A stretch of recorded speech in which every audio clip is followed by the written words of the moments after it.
Halo semuanya, selamat datang kembali di channel ini. Jumpa lagi dengan saya Vicky Impong. Aku berharap teman-teman semuanya selalu dalam keadaan yang sehat.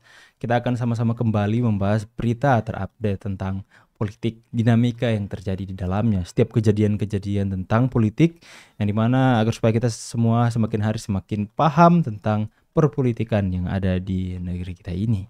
Untuk itu tanpa perlu banyak basa-basi, link original video saya sertakan di deskripsi dan kita akan segera untuk membahas videonya. And let's do this, let's go. Saya dan saudara Udin dipanggil Bapak Kiflan Zen untuk ketemuan di Kelapa Gading, di mana dalam pertemuan tersebut saya diberi uang 150 juta untuk pembelian alat senjata. Saya mendapatkan perintah untuk menjadi eksekutor penembakan target atas nama 1. Wiranto, 2. Luhut Binsar Panjaitan, 3.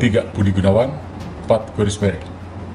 Saya diberikan uang tunai total 55 juta dari Pak Majen Purnawirawan Kiflan Zen melalui Kurniawan alias Iwan, kemudian rencana penembakan menggunakan senjata laras panjang kaliber amunisi 22 dan senjata ini pendek. Berita yang sempat heboh tersebut waktu lalu ya dari Haji Kurniawan alias Iwan. Terima kasih. Ya. Hasil pemeriksaan kepada tersangka yang sudah kita tangkap itu mereka menyampaikan nama satu adalah betul Pak Wiranto, kedua adalah Pak Luhut dan Komaritim, dan yang ketiga itu adalah kami, yang keempat adalah Pak Goris Mereh, dan yang kelima nih ada salah satu pimpinan lembaga survei, saya nggak mau sebutkan ya. Yang jelas kami selalu sejak awal ketika ada informasi selalu memberikan pengamanan dan pengawalan kepada yang bersangkutan. Ya, dari pengakuan Irfan Syah, seorang direktur lembaga survei yang masuk dalam radar pembunuhan rancangan Jenderal Kunyuk akhirnya terkuak. Dialah Yunarto Wijaya, direktur lembaga survei Carta Politika. Masuknya nama Yunarto Wijaya bersama keempat tokoh yang hendak dibunuh menjadi pertanyaan besar. Jika tokoh sekaliber Wiranto, Luhut Binsar Panjaitan, Budi Gunawan, dan Goris Mereh masuk dalam radar pembunuhan para perongrong negara, masih masuk akal.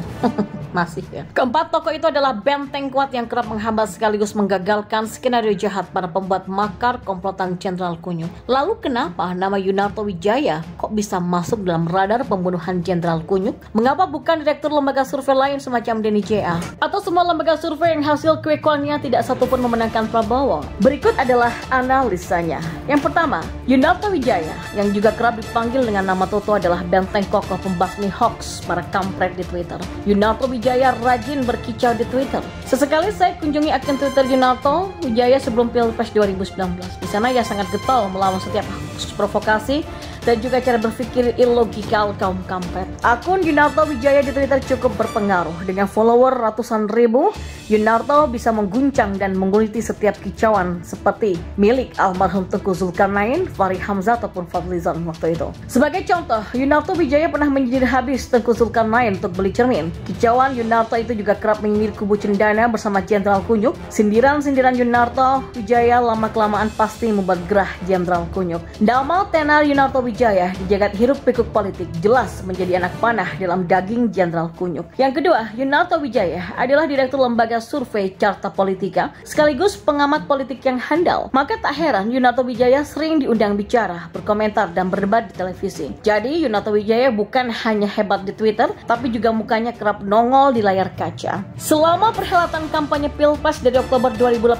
sampai April 2019, Yunarto Wijaya sangat lihai berargumentasi, menelanjangi setiap pergerakan Prabowo, dukungan Jenderal Kunyuk. Hasil survei lembaga Yunarto Wijaya juga menjadi data yang valid untuk meruntuhkan setiap klaim menang kubu Prabowo. Bicara politik di bulan politik, kehadiran Yunarto Wijaya membuat dunia perpolitikan sangat menarik. Argumen Yunarto Wijaya sangat teratur dan rapi dan selalu ditunggu-tunggu oleh para penikmat kekisruhan politik. Tak heran selama Pilpres 2019, Yunarto bertransformasi sebagai bintang politik. Ia tak kalah tenar dengan Fadlizon. Bedanya jika Fadlizon tukang nyinyir, Yunarto Wijaya tukang penyapu nyinyir. Dulu saya kenal dengan nama Bima Arya yang sangat fasih bicara politik. Komentar-komentar politik Bima Arya sangat bernas dan kerap membungkam lawan-lawan debatnya. Namun kemudian Bima Arya terjun langsung membenahi pemerintahan Kota Bogor dan menjadi wali kota di sana. Dan selepas Bima Arya undur diri sebagai pengamat politik, praktis tak ada lagi anak muda yang muncul dan sangat fasih bicara tentang politik. Namun pada tahun 2012 nama Yunarto Wijaya kemudian meledak di ruang publik saat menjadi Direktur Eksekutif Carta Politika menggantikan Bima Arya. Alumni Universitas Parayangan ini pun seolah mengisi kekosongan yang ditinggalkan Bima Arya. Sejak namanya meledak, Yunarto Wijaya kemudian dikenal luas sebagai pengamat politik yang handal sampai sekarang. Gaya bicara Yunarto Wijaya langsung to the point, berani dan penuh data dan juga fakta, membuat kubu Prabowo terutama Jenderal Kunyuk kewalahan. Yunarto Wijaya juga berani membuat kontroversi. Pada awal April 2019 lalu, Yunarto Wijaya sempat membuat geger jagat politik Indonesia. Saat itu, Yunarto Wijaya berani menerima tantangan para pembencinya di Twitter untuk taruhan pindah negara jika Prabowo menang. Ya, keberanian Yunarto Wijaya bertaruh dan yakin 100% Prabowo kalah, membungkam dan memukul sisi psikologis kubu Prabowo. Tak ada direktur lembaga survei yang seberani Yunarto Wijaya. Dan memang setelah hasil Quick Count Carta Politika hanya selisih sangat tipis dengan hasil KPU. Kekalahan Prabowo sesuai dengan hasil survei dan Quick Count lembaga survei pimpinan Yunarto Wijaya membuat pendukung Prabowo kala itu malu bukan main, termasuk Jenderal Kunyuk. Apalagi jika melihat latar belakang Yunarto Wijaya sebagai bagian kaum minoritas di negara ini, namun bersuara vokal, membuat kaum intoleransi, emosi hingga ke tingkat ubun-ubun. Jika akhirnya Yunarto Wijaya masuk dalam radar pembunuhan yang diotaki oleh Jenderal Kunyuk, maka cukuplah itu logis. Sekurang-kurangnya ada beberapa alasan. Pertama, yaitu untuk membalas dendam Jenderal Kunyuk. Yang kedua, untuk menghentikan sepak terjang Yunarto Wijaya yang semakin tenar dan kerap menyindir dan menguliti kubu perongrong NKRI. Dan yang ketiga, untuk membuat tuduhan baru kepada kubu Jokowi yang telah bersekongkol dengan lembaga survei. Agar lembaga survei bungkam, maka salah seorang pimpinannya dihabisi. Dalam kalkulasi Jenderal Kunyuk, Yunarto Wijaya termasuk pimpinan lembaga survei yang bintangnya ke depan semakin cerah. Mirip Mbappe di PSG ya. Sampai tahun 2024 dan bahkan sampai Indonesia bubar ala Prabowo pun Yunarto Wijaya dianggap sebagai ancaman. Dalam skenario pembunuhan ala Jenderal Kunyuk, Yunarto Wijaya adalah sosok yang paling mudah dilenyapkan dan paling untung dari segi dampak politik. Akan tetapi Tuhan berkata lain, nyawa Yunarto Wijaya masih dilindungi. Saat itu Kapolri Tito dan jajarannya jauh lebih hebat. Polisi dengan cepat menangkal, membongkar dan menggagalkan skenario jahat Jenderal Kunyuk. Jenderal Kunyuk pun kini meratapi kegagalannya di balik jeruji besi. Dan bukan itu saja, tak perlu diragukan lagi, Yunarto Wijaya yang akrab dikenal dengan nama Mas Toto ini adalah sosok yang keren dan jagoan. Orang ini sudah teruji nyalinya dan integrasi dirinya dengan Indonesia. Jiwa keindonesiaannya pun juga sudah sangat kental dengan setiap ujian yang dialami sejak dahulu kala. Sudah puluhan tahun hidup, orang ini menjalankan ketaatannya sebagai rakyat Indonesia yang sangat mantap. Orang ini terlihat begitu menyindir. Oke guys ya, ini sebenarnya kejadian yang terjadi dalam pemilihan umum yang sebelumnya di tahun 2018-2019. Dan ini seperti mengingatkan kita kembali bagaimana ngerinya jika kaum sebelah itu mendapatkan kekuasaan. Kalian melihat rencana pembunuhan itu benar-benar sudah dikerjakan. Para eksekutor sudah mempersiapkan dirinya dengan senjata api untuk melenyapkan nama-nama yang diberikan kepada mereka. Bahkan targetnya bukan main-main. Ya mungkin Mas Toto tadi adalah target yang paling di bawah. Tapi kalian pikir, ya target yang mereka ingin bunuh itu bukan sembarang. Yang mereka ingin habisi itu Pak Wiranto.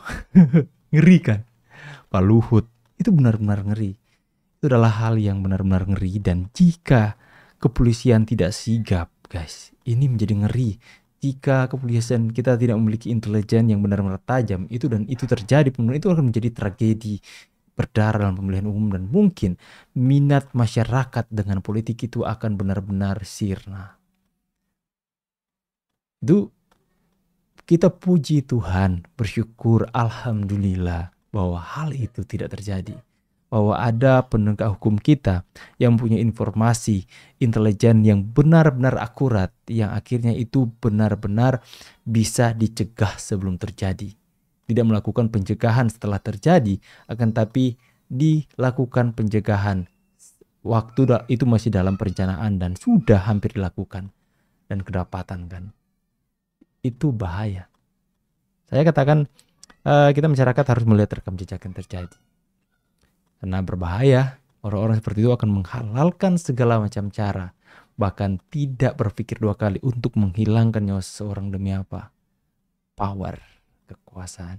Teman-teman bisa lihat itu adalah sejarah yang bukan saya karang sendiri, tapi itu adalah sejarah kita perjalanan politik Indonesia yang penuh dengan drama, penuh dengan dinamika, penuh dengan kekerasan, saling hujat, saling jatuhkan satu dengan yang lain. Saya berharap politik 2024 akan menjadi politik yang berbeda, yang tidak ada perencanaan pembunuhan seperti ini. Bagaimana dengan pendapat teman-teman semua?